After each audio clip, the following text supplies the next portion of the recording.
So I'll share my screen. So since we last spoke, hopefully that comes up and you can see that.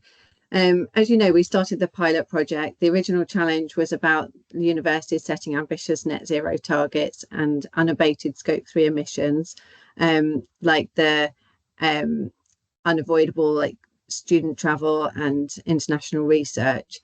And what we found through the pilot is there's a real lack of soil carbon data. So carbon credits was a real challenge and not a route that we decided we wanted to go down. And there are just a lack of credible carbon offsets available anyway that's being found now. So alternatives are being looked at. So a solution that a lot of institutions are looking at is setting carbon budgets. And then if budgets are exceeded, then departments pay a carbon fee, and then using this carbon fee for credible emissions reduction activity. And what we're suggesting is that farming for carbon and nature is that credible emissions reduction activity.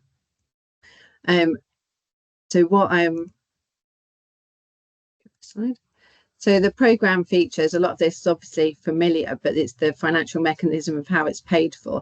So it's these the carbon fees that would pay for the programme, and we're looking at a percentage of that, or a chunk of that, also being paid directly to the farms as well. So the farms have some financial support to be able to transition to more regenerative practices. So there's that. Financial support is one of the features. Also the farmer knowledge exchange, that we've been doing sessions like this and inviting guest speakers in and sharing knowledge that you already have. The farm biodiversity monitoring that we've been doing on the farms, contributing to national soil carbon research, that lack of data that we're looking at trying to fill that gap, and then creating really good student engagement activities with food, farming, climate and the biodiversity elements all incorporated. So that's like the programme features. So we're at the moment we're putting together the full programme outline and the various ways that could be financed by institutions. We've had a lot of conversations at FarmEd with over 22 institutions, or 22 institutions were represented there, and have expressed their interest in the programme and how we can adapt it to make it meet their needs and meet university targets, strategic targets. So that's very quickly, it's a very brief overview, but I just wanted to give you a brief overview of where we are. I'll share details of that more when we've got the final information ready to share.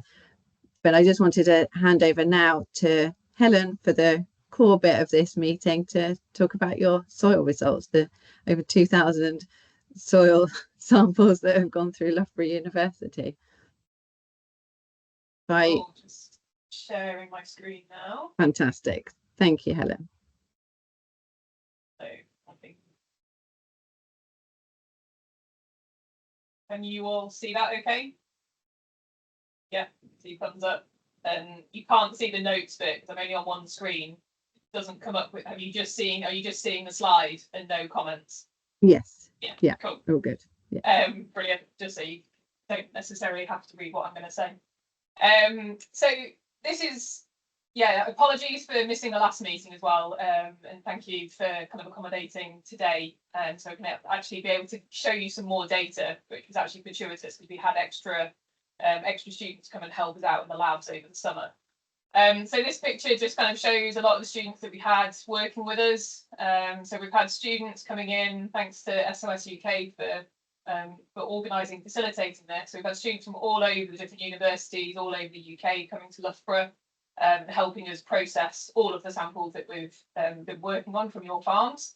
And the students, it's been such a rewarding experience as well to see how the students have really enjoyed working with soils, how a lot of them have never really been in a lab before as part of their degrees or ever really learnt about soil. And then the picture, I hope you can see my cursor, you can see the picture here that one of the students even recreated the two different fields in chocolate brownie form. We had little jelly worms as well, just to show the biodiversity. So, you know, they all really enjoyed it. And it was just, such a rewarding experience from my perspective to actually have people interested in soils but also having such engaged students. So thank you as well for those of you who facilitated some of the farm visits for the students as well. Like, they all got so much out of it. So just to kind of go through some of the challenges that we did face over this year and last year. So we started the soils campaign last year when I basically drove around all of the different farms over 4 weeks. So that was almost 1,500 miles that I covered, collecting lots and lots of soil samples, living out of my car, getting very dusty, but it was worth it. We did break a lot of kit, excuse me. Some of your sites are quite stony, and so you can see the picture of, I think this was the first farm, I think Christos, this was your farm at Brittle. The very first field that we went into, we broke one of the bulk density coring rings straight away. But again, thanks to SOS-UK, they managed to organise and get us another one as well. So obviously, you guys know, working out in the fields, there's quite a lot of challenges, and broken kit is part of it. And then, you know, just to highlight the middle part, we generated, as Tilly mentioned at the start, we probably had over 2,000 samples now that we processed. So I'm not sure if you remember what we did when we were out in the field. So we collected bulk density cores from 2 different fields, and we did topsoil and subsoil. So that gave us a total of 200 kind of bulk soils from that. And then we've got individual samples within that as well. And then this year we've managed to then look at individual size fractions within those bulk soils. So we ended up sieving it through different size fractions that I'll show you some slides later on. So we can try and see whereabouts the carbon is actually stored within the soil structure, rather than just looking at bulk soil generally. So obviously, you know, that in total it should have been about 1,600 samples, but we did have to then redo quite a few. One of the other challenges that I didn't put on here is having so many different students means that there's lots of different people working with the data, and that can lead to some errors appearing in the data set. So we went through all of the data, and any erroneous data points were then picked out.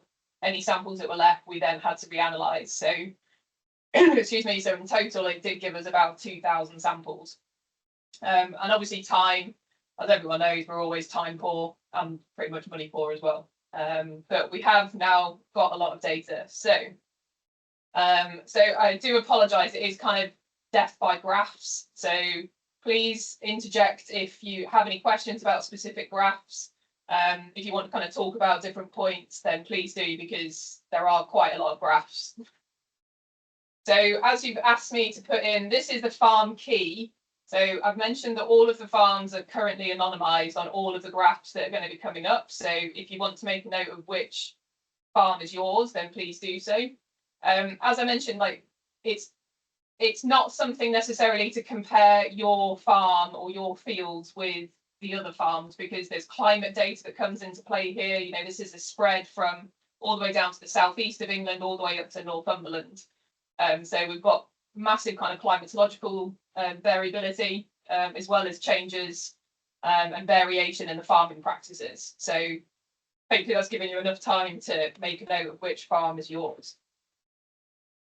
So some of the more basic measurements, we took some pH measurements, which, I mean, you guys probably have this anyway. And this is obviously only a one-off sample point that was done. And so this is highlighting all those different farms and the variability in pH ranges that we have across the farms. And I've just put the optimal green line, the faint green line on here, of 6.5, which is optimal for most arable crops. So you can see that a lot of the farms here are mostly within that. Some are slightly higher, but it completely depends on what crop rotations that you're putting on. But I just kind of wanted to show that variability across the different fields and different farms. So they're all numbered. So obviously you've got field 1 and field 2. Hopefully you know which one's which. And all the farms. Most of the axes will be the same for subsequent graphs as well. Then we also measured conductivity. So electrical conductivity is just a measure of how much charge the soils can carry. It's often seen as a proxy for salinity, but in these cases, these are all kind of non-saline soils anyway.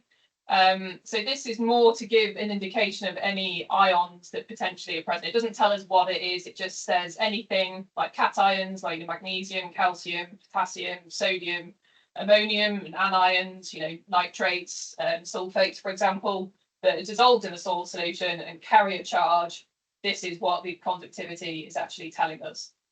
So it's basically just a measure of the amount of ions that are present within the particular soils that we have. So you can see some are a lot higher, some are a lot lower, but again, trying to find like an average range for soil kind of conductivity, it's very much dependent on soil type, very much dependent on crops, previous rotations. So again, probably take this one more with a pinch of salt. And this is, like I said, only a single time point. Like this was 1 day in 1 week and 1 month in 1 year. So this is something that if we want to look more at the availability of nutrients for plant growth, then we'd need to do this on a more regular basis. And like I said, it doesn't tell you exactly what it is that's, farm 5, for example, in field 2 is very, very high, but it doesn't say what's driving that. Whether it's just a urine patch, for example, it could be just something as simple as that we've managed to sample. Then we've also looked at water content. So here it's slightly different. We've got another set of data on here. So we've also got the topsoil, like the 0 to 10 centimetres, which is marked here in blue.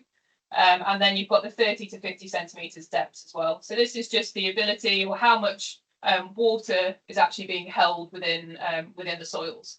But again, this was only taken at 1 day and 1 week and 1 month and 1 year. So obviously this is going to vary on a very much a daily basis. But this was just the water conditions at the time when we sampled. And this was taken from 2023. So again, we can see farm 3, for example, field 1 there pretty much was next to the river. And it was very soggy, very filthy. So it's kind of expected to see that you're going to have very high water contents from that one.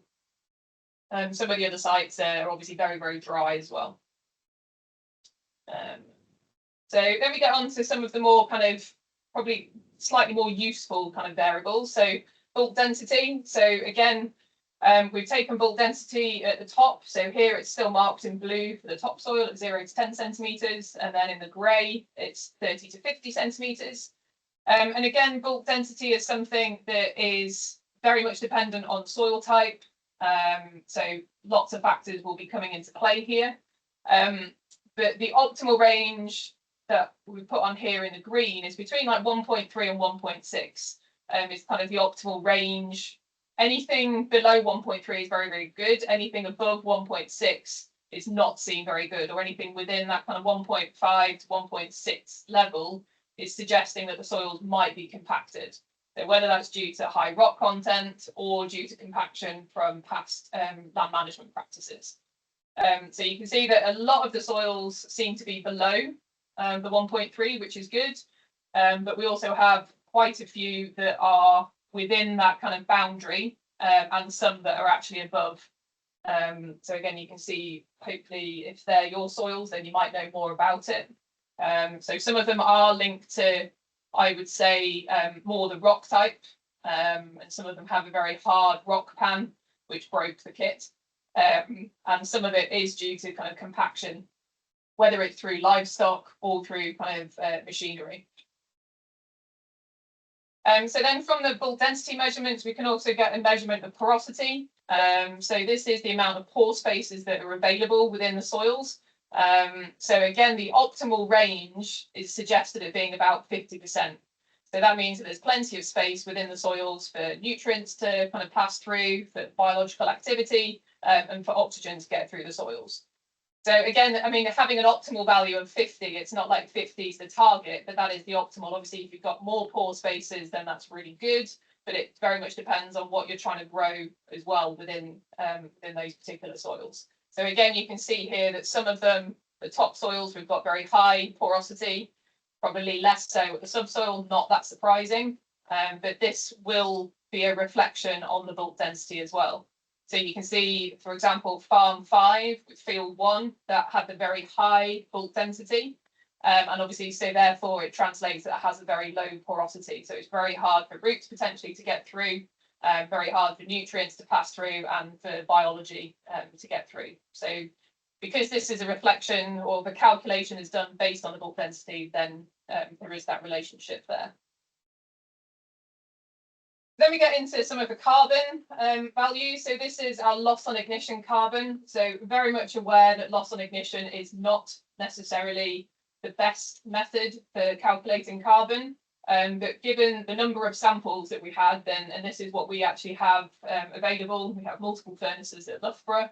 So we were able to get through all of the samples. I will show you a graph later on where we've actually got elemental carbon, which is now seen as kind of the gold standard approach. And I'll show you how they're different. Excuse me. So hopefully this kind of aligns with some of the measurements that you guys already have for some carbon values for your particular fields. You can see that some are much higher than others.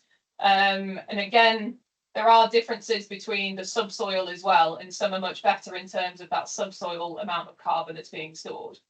But again, the loss and ignition carbon, because it's done on, it's a basic combustion method.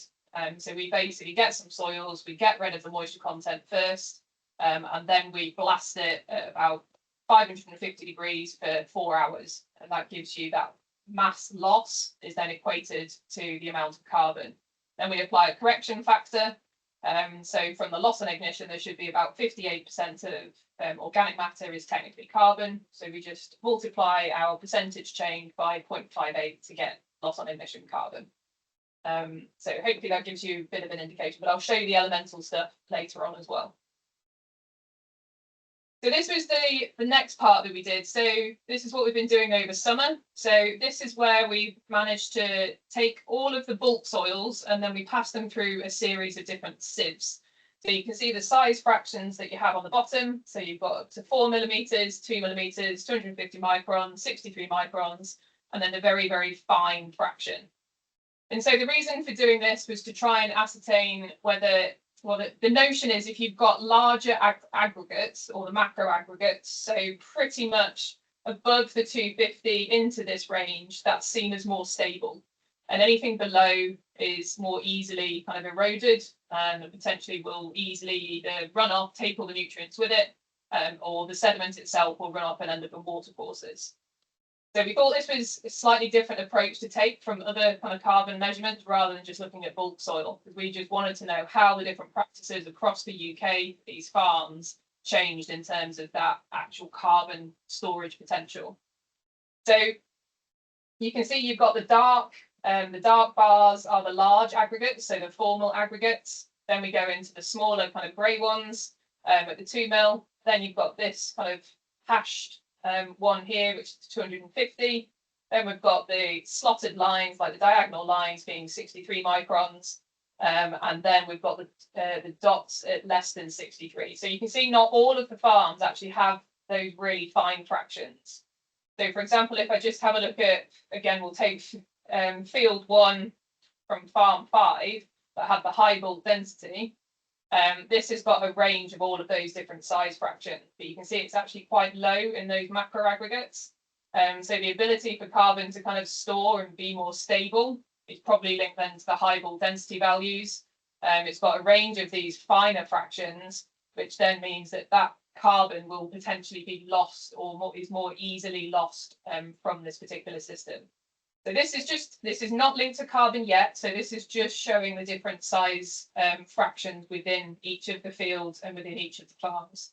Excuse me. So the next graph is converting this into carbon amounts. So once we've got all of those different size fractions and all of the different sieved soils, we then took a small sample of that and then ran it through. We got rid of any moisture that might have been left. And then we also then did that for loss and ignition carbon as well.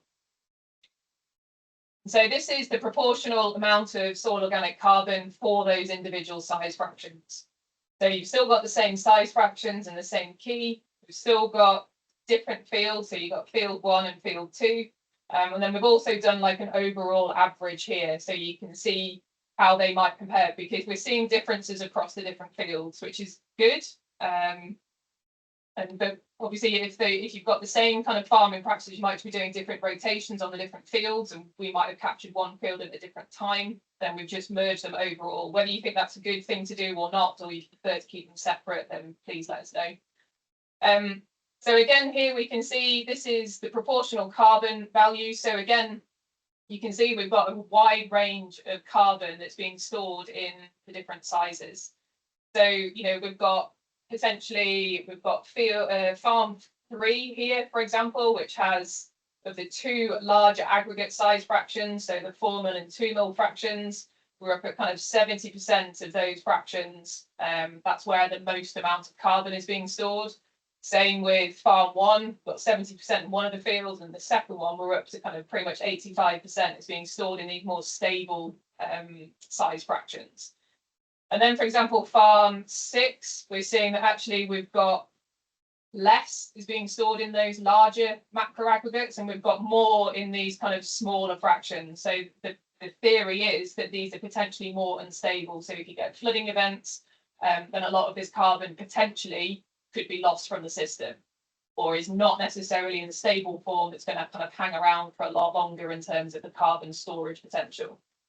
So again, we need to spend a bit more time and kind of really try and pick apart exactly what's happening here. But we think this is really interesting.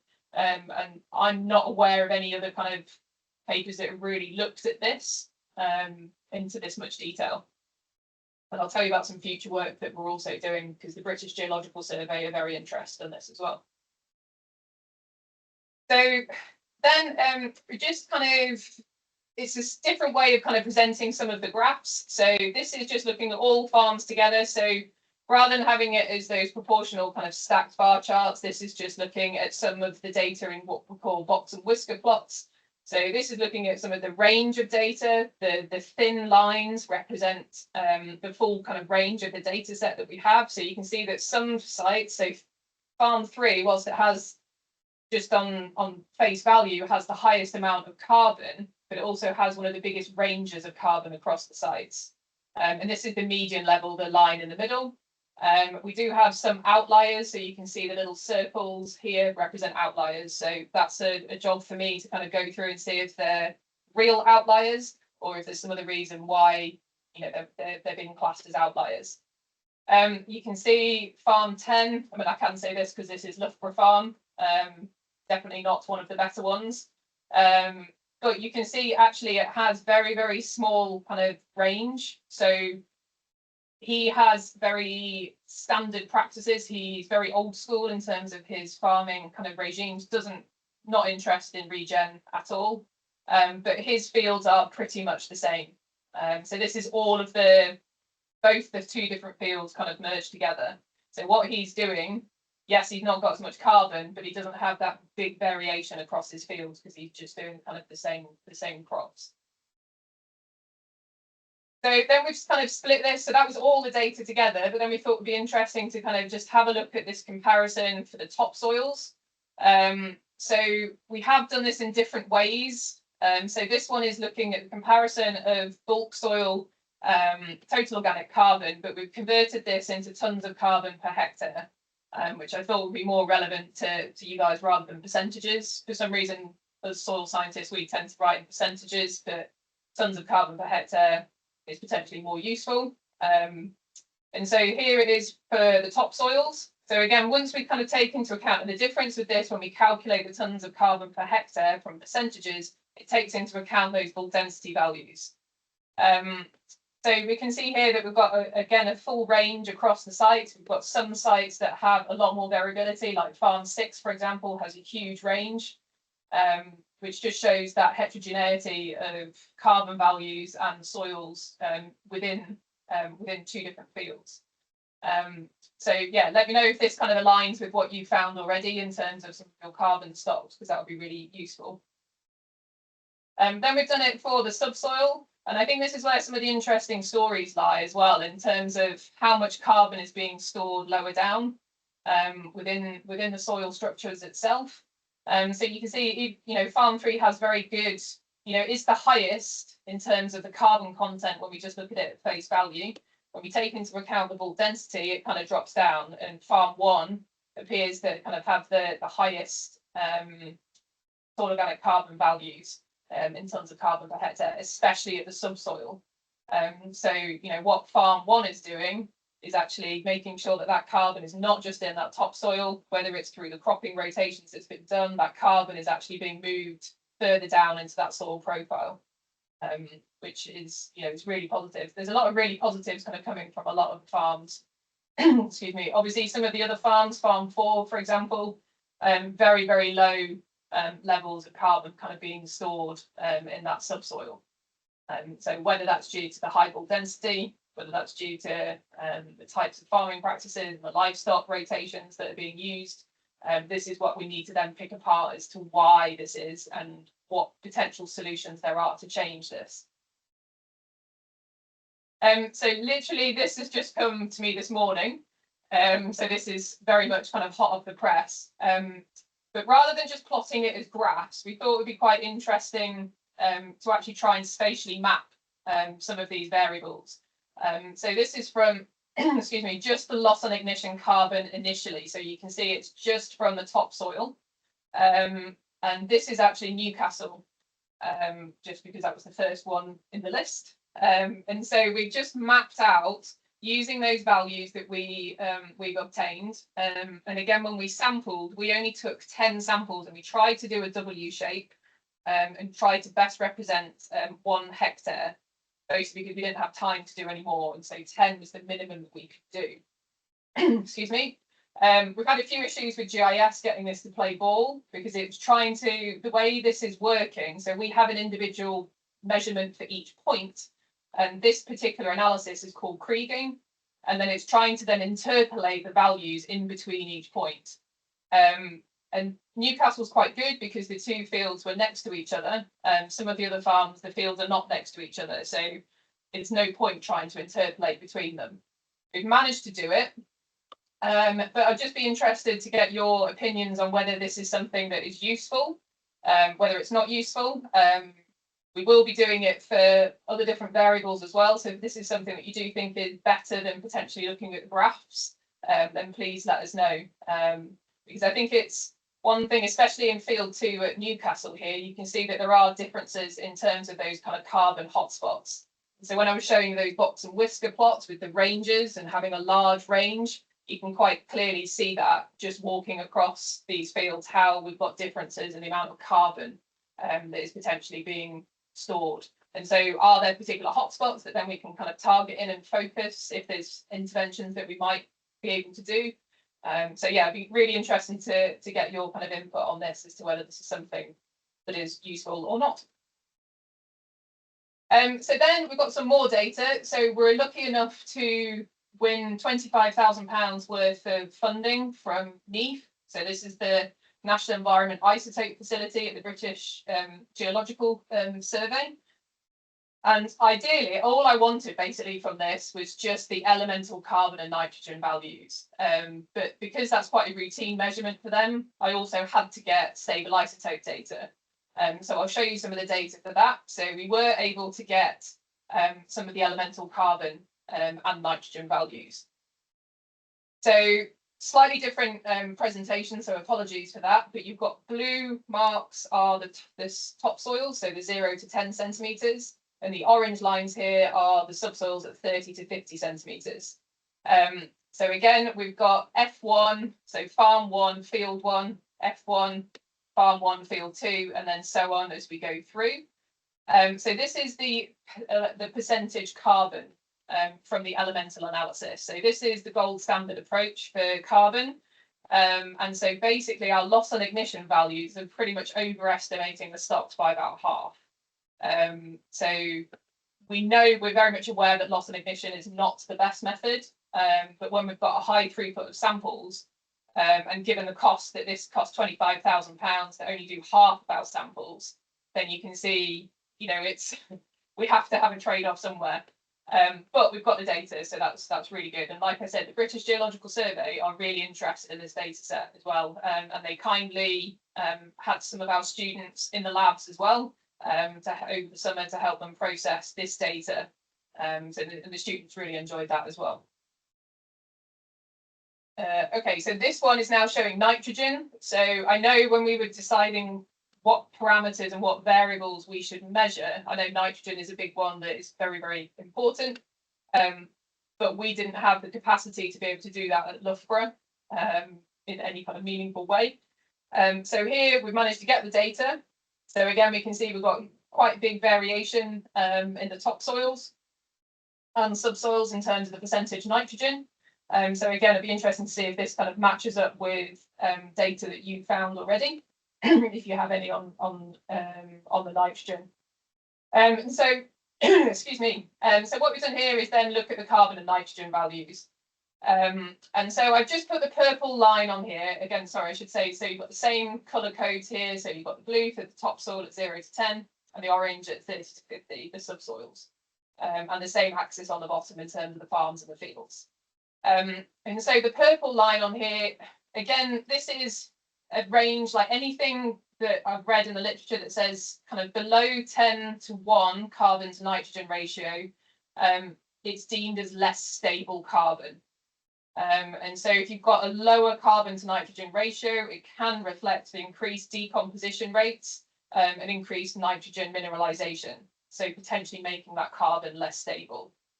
But C to N ratios, you can have different, depending on what you want it to look for. So for example, for microbes, it's a much higher, it's more like 25 to 1 for particular microorganisms as to what their preferential C to N ratio is. So I have just put that purple line on, but if things are below, you know, only just below, doesn't necessarily mean that, oh my God, that carbon's not stable. This is just like an indicative line. And then this can be used to then link with the stable isotopes. And so it's taken me a while to try and get my head around the stable isotopes, but they're basically trying to be seen as to be a proxy for inference towards that carbon stability. And so we've got the carbon to nitrogen ratio on the x-axis on the bottom, and then we've got the delta 13C stable isotope ratio on the sides. And so, you know, our carbon to nitrogen ratios that we have within the topsoil are all kind of broadly what we would expect for agricultural soils. The subsoils, however, are a lot more variable. So I think there's a really interesting story to be told within the subsoil carbon. And as I mentioned, the lower carbon to nitrogen ratios can reflect this increased decomposition rates and increased nitrogen mineralization. So therefore, potentially this having less stable carbon. So when we combine the carbon to nitrogen ratios with the stable isotopes, we can then get this insight into carbon stability. So sites with a lower carbon to nitrogen ratios are coupled with a lower delta 13C. And what we think that this is then a reflection of fresher organic material within the system. And that fresher organic material that's in the system is potentially then more readily decomposed by microbial communities and therefore less stable. So it's more, it can be an indication that it might have just been in a manure application, for example, and so that carbon's not had time to kind of be mineralized and then taken into the soil profiling. So that's something that we need to kind of be aware of within this. But likewise, or conversely, when we've got sites that have a higher carbon to nitrogen ratio, it's thought that they're in a more kind of steady state of decomposition, and then that is reflected by potentially a higher delta 13C rate. And so that can potentially signify that we've got more stable soil organic matter. However, like I said, we've literally got this, when we get this probably about a month ago. So British Geological Survey, again, are really interested in what's driving these changes. Is it down to the farm management practices? Is it down to climate? Is it down to parent material due to the variety of different characteristics that we have across all of these sites within farming for carbon and nature?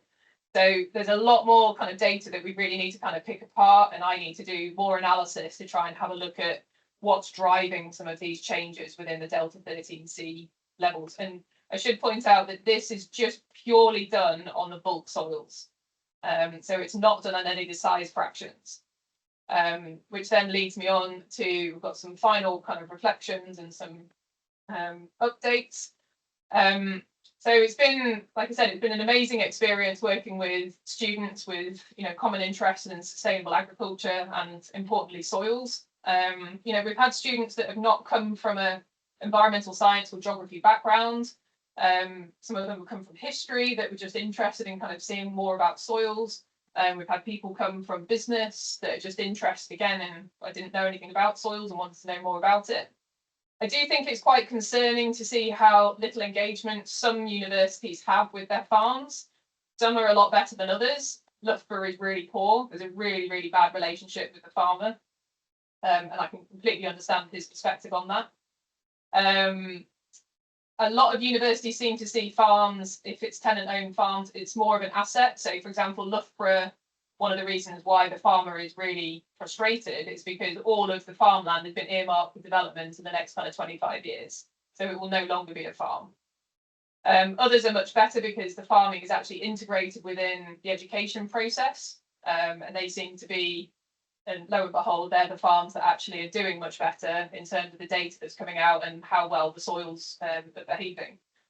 I do find it shocking that so few students have done any soil science at all, let alone even setting foot on a farm. So again, some of the bigger universities, you know, or the university farms, when we've had students there, they're like, oh, I didn't even know this farm existed. And so I think there's a really important narrative there about how we can kind of embed education and the students within the farming community. It's been such a great project to work on, so huge thanks to Esme Fairbairn and BGS for funding for SOS-UK and all the students and you guys for letting us come and dig some holes on your farms. And just a final one, like just last month, we've submitted another £45,000 application for the stable isotope facility to actually look at the soil fraction data and to test new methods. So we're currently looking to see whether we can fund a PhD student with the British Geological Survey to look at all the different soils that we have and run them through basically a temperature ramp. And as that temperature kind of increases, you get different parts of the carbon that's being burnt off. And then we can run that through a mass spec, and then we can get some of the stable isotope data. So we can actually see a lot more information about how stable the carbon is under certain conditions and what that might mean. So then next steps, you know, publications, that's what I always need, but outputs as well. So it'd be really useful to know what kind of outputs you want from this. And also, if you want to be involved in publications, I'm more than happy to have everyone involved because we couldn't do it without you. So I will stop there and hopefully there's some questions and let me know any feedback that you have. That would be much appreciated. Thank you so much, Helen. That was fantastic. Does anybody have any questions? Maybe you could stop sharing, Helen. We can see each other. Matt's got a question. Yeah, thanks, Helen, for sharing all that. Yeah, and there's lots of stuff in there, and it's entangled. I was just wondering, going forward, you said on that slide about publications and things like that. Are you looking to delve into the variability that you see there? There's huge differences from one place to another, and obviously 10 sites, 10 farms or whatever actually is quite useful in that regard. But then you've probably got a hell of a lot of questions that you've now unearthed, literally. Yeah, well, that's, yeah, definitely. Yeah, yes to all of that. Basically, we want to try and see if we can disentangle some of it. We've got all of the, you guys have had the interviews with, I don't think it was with Tilly, or I don't think, I can't remember who did the farm interviews, but we've got all of that information for the past kind of 3 to 5 years farming rotations and the future kind of rotations. So whether we can kind of pick apart anything from that and try and tease apart any of these differences. We've got geological data as well, so we can try and kind of have a look at that. But yeah, annoyingly we've got lots of data, but not enough data, which is always the way. But I think we've got a heck of a lot across a very broad kind of geographical gradient as well. So 100% there's going to be something in there. I'm just not entirely sure how to pick it apart. So I need to hopefully going to have a meeting with Duncan, who is the prof who's all been involved in this project from the start as well. And so I need some help as to how to try and get the answers that we're looking for from this. And I just wanted to, well, great presentation, Helen. That's really useful. There's some head scratchy stuff in there, which I'm sure you're sort of going through. But I think in terms of, you were asking the question in terms of the heat maps. I think they're incredibly valuable, because I think sometimes, I suppose as a farm, you know that you've done certain things on farm which may have an influence on what we're seeing within that. And I think, understanding sort of that variation, within field, I think is so important, because we're so used to treating a field as a field, that it gets treated the same across the whole thing. So to understand that sort of variation, that runs across and through some of these fields, I think would be, is really sort of powerful information. So, and again, we've had some of the satellite mapping data, done on our farm, a company called Downforce. So, and you can definitely see, and I was talking to a Dutch farmer, and they were using satellite mapping, and he said anything with a straight line, he said, is something that we've done.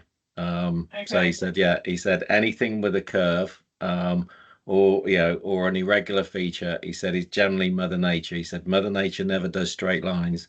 So it's really interesting, some of the things that he was saying in terms of some of those heat maps. That if you see a straight line in a field, it's generally something that we've done that's created that. Yeah, that's the thing. I mean, I don't think we've got enough data to truly give, because we've only got basically representing 1 hectare. So that was the problem with doing some of that kind of extrapolating between the points, because we've only got 10 points.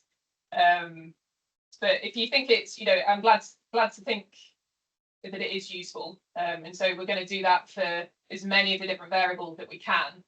No idea how we're going to get the size fraction stuff into that, but I'm working with the GIS person on that, so we'll see if we can get that, whether we can do different layers and then try and look at how differences are happening within that, because the spatial stuff is not my bag.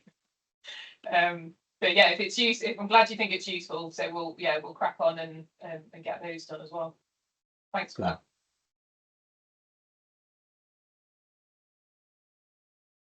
James, I think you're next. Hi, great, thanks, Helen. Helen, I was particularly interested within your levels and the sort of stability of the carbon that you thought was stored, and I don't think people are thinking about that at the moment. Certainly not with in the way that cultivational systems happened. What more do you need to develop that sort of thinking? We just need more data from that. We have all the data now from all of the sites that we have done on Farm Carbon Nature. We've done all of that. If we get the NEAF application, which we should hear about next month, then all of those size fractions will then be looked in more detail in terms of that elemental carbon and nitrogen. It will be interesting.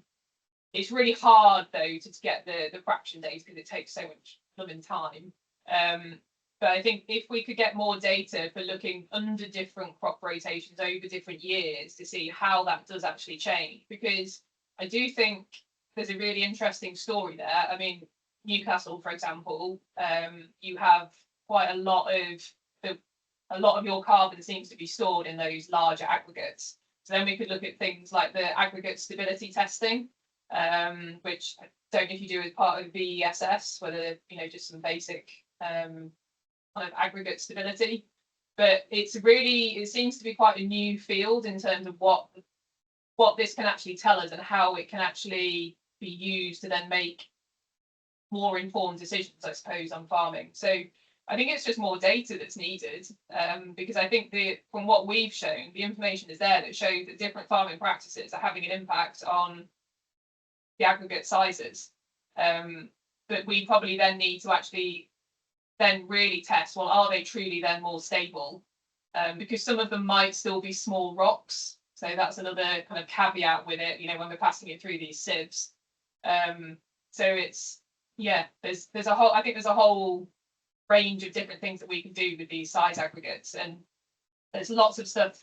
I did put in a grant, but no, rejected it, for looking at kind of antimicrobial resistance and links to how certain size fractions have greater capacity to pass on antimicrobial resistance genes. So I think the aggregate side of things is a really interesting story. And like you said, there's not really very much that's been, or not as much has been done on it. I don't know if that really answers your question or not. Well, it sort of does, because no one in this field is really thinking about aggregate size. They're thinking about soil health and then healthy soils, but not in terms of managing aggregate size, and what practices they might change or rotation they might need to tweak. So that would be really interesting. I'll have a think about that. Yeah, if you've got any insight that you guys have as well, then that would be really good to know. Yeah. Amanda, have you got a question for Helen? Yes, hiya. Thank you, Helen. Super interesting. I was just wondering, kind of linked to James's question, I guess the like the aggregate sizes that you were talking about, how much do you think they're kind of linked to management practices versus just kind of soil type and geology? Have you got any thoughts on that? Yeah, again, there's nothing that kind of really differentiates that I can see in the literature between management practices and geology, but obviously the soil type, the geology is going to play a role in that as well.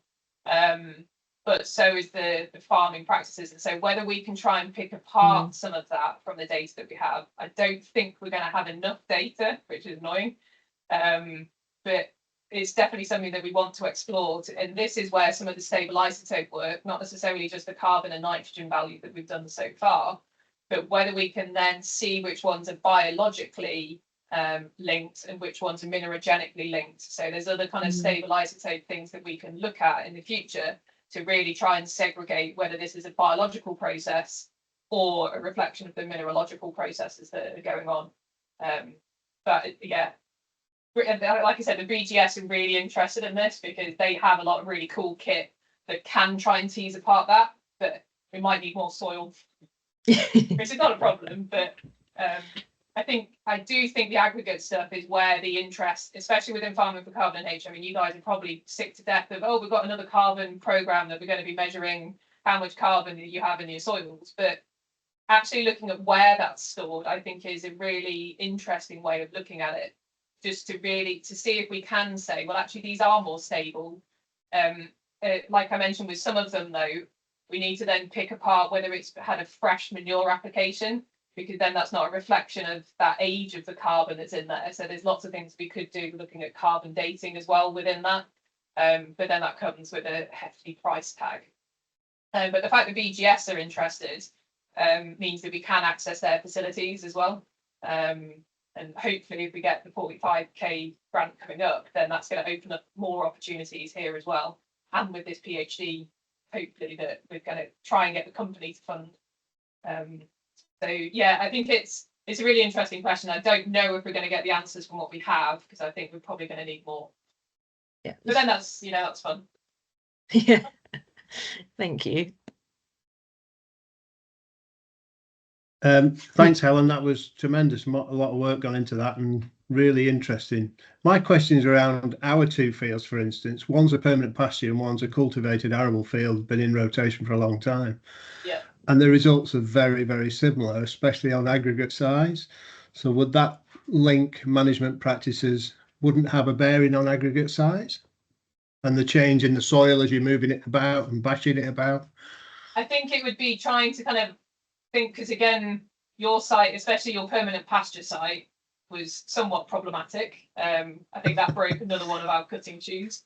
But yeah, I mean, with that one, I mean, sites like that actually might be a really interesting focus, because you have the same kind of geology, but you do have the different practices. So whether we can then pick apart the mineralogical kind of constraints, if you like, within the fields versus then some of the management practices.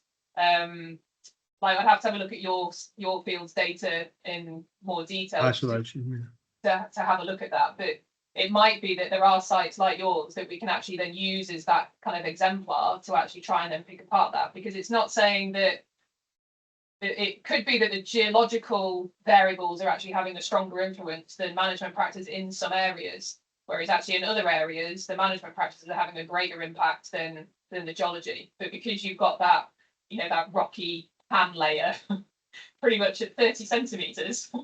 Well, I'm really surprised that we hadn't got bigger particle size looking at the rock and the the amount of stone within our soils, even at a shallow level, Yeah. really amazes me, because we've very little 4 and 2 mil soil.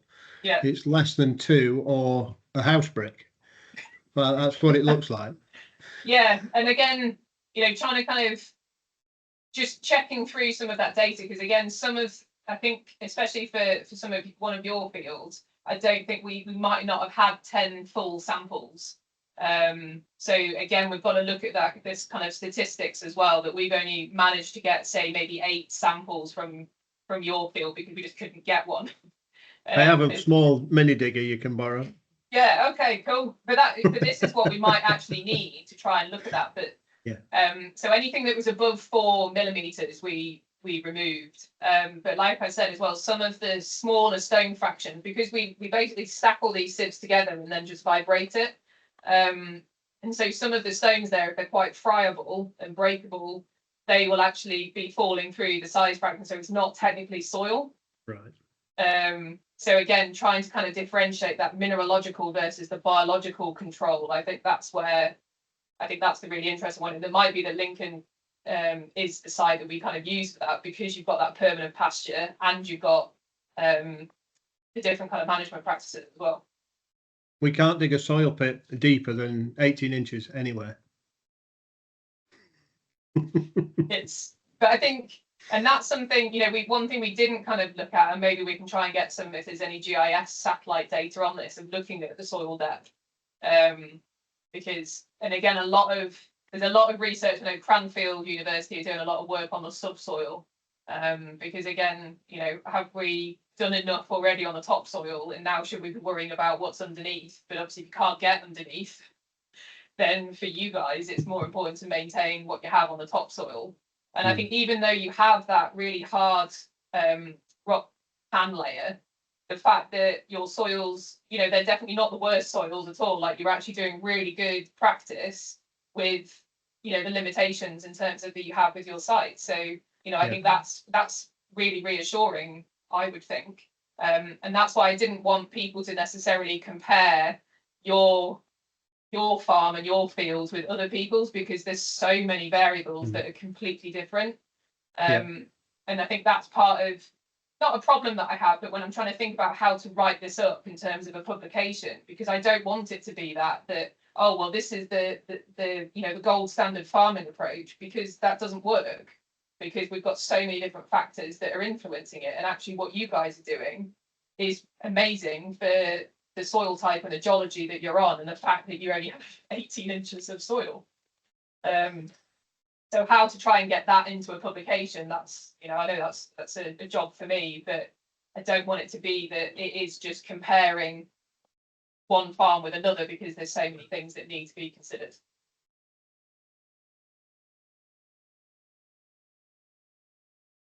Thank you. I feel like so much work has been done, but it feels like just the start as well. It's standard research though, isn't it? Like, we're like, oh yeah, we're going to answer this question. And we're like, oh crap, no, we're not. We've got the kind of whole myriad of other things that have come out of it. But I hopefully, obviously from your point of view, Helen, and getting some publications from this, and really kind of moving the knowledge around soil carbon data, that's really important. But hopefully this data is also useful for all of you on an individual basis for your farms, and to compare it against the existing knowledge you've got from other tests that you've had done. So Helen, you said you'll be able to share everybody's individual data. Do you know when everybody will be able to expect that? Well, it depends on how people want it. I think that's we haven't got the GIS heat map data yet, because the guy that's doing that, we're in the middle of teaching. So I can share all the graphs. It depends on how people would like it. If you want it in a more kind of formal kind of approach, then that would take me longer. But I don't know, people are just like, no, just want graphs, maybe. Is that Graphs whatever? are fine. Yeah. Sorry, Matt. Graphs are good. Yeah.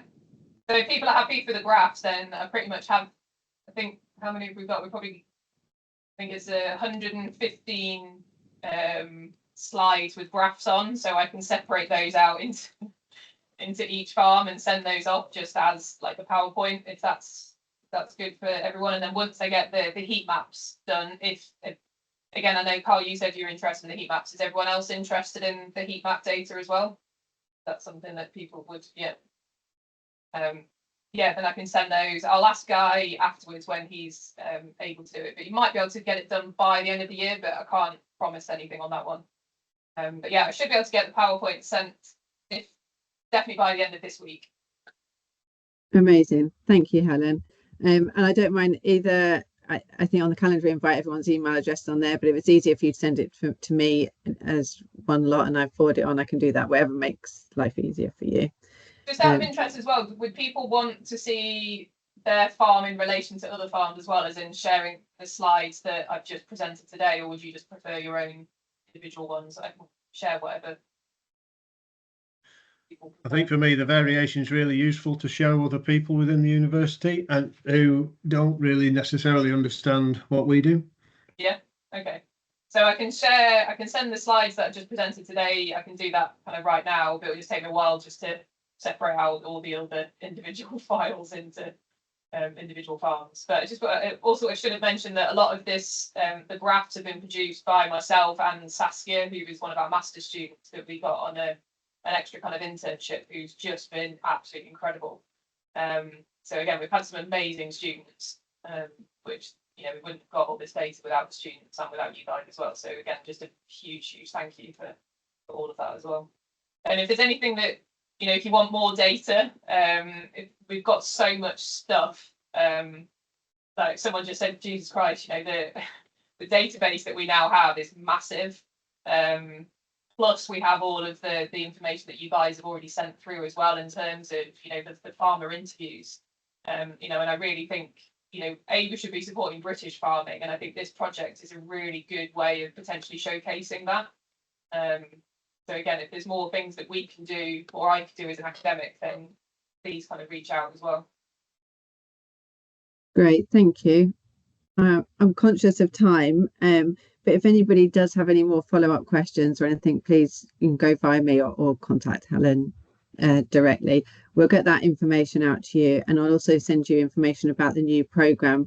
Obviously, from the academic year next year, September, October, it will be a paid-for programme, and it would be amazing if any of your universities or colleges were able to pay for the programme so that your farms can carry on being part of it and carry on this data, because you'd have the continued data as well. But I'll send out all the details about that, and maybe we can arrange calls to see if there's a way that we can find ways to help support that being funded. We'll be in touch again very soon, but let me know if you have any questions in the meantime, and thank you so much for your time and joining us today. Thank you so much, Helen. Thank you, everyone. Thank you, Helen.